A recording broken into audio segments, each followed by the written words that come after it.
Ending up in the hospital with COVID. We've been talking about this here in our state. Channel 3 Eyewitness News reporter Mike Savino is joining us live from Connecticut Children's Medical Center with more on why. And Mike, what kind of increase are we seeing here? Well, Aaron, to put this in perspective, back in December of 2020, Yale New Haven's pediatric unit had 22 kids administered with COVID for the entire month. Now, that was the high until just this past month when they saw 46 kids having to go into the hospital. And this month, they're already up to 20 cases in just 4 days. And all of this is crowding out these small pediatric units. The number of admissions has really gone up quite a bit. Nationwide, more kids are being hospitalized with COVID than at any point during the pandemic. And Connecticut's seeing that too.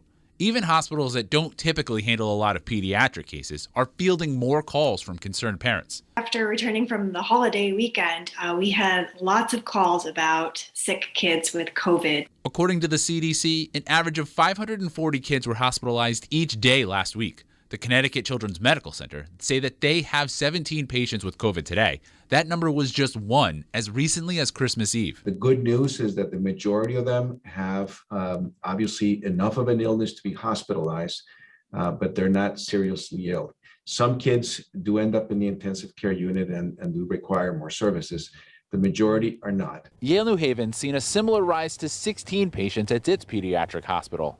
While that might seem like a low number, it has doctors' attention. As a children's hospital, our size is a lot smaller than the adult hospital as well. So we have limited number of ICU beds. Doctors say some of the cases are kids who are asymptomatic, but are testing positive while going to the hospital for another reason. But many of the hospitalizations and calls from concerned parents are due to COVID itself. And actually, we're seeing a lot of gastrointestinal symptoms in kids, so a couple days of diarrhea, vomiting.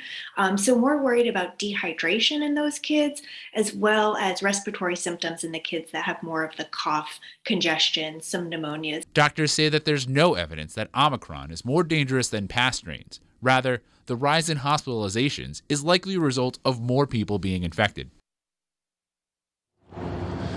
Now, doctors say these cases run the entire range from young children who aren't eligible for the vaccine to teenagers. Also, some hospitals say that they don't really take pediatric cases. For example, Trinity Health says that as soon as it's safe to transfer a child, they will send them to a pediatric unit like here at Children's Medical Center. Live from Hartford, Mike Savino, Channel 3 Eyewitness News.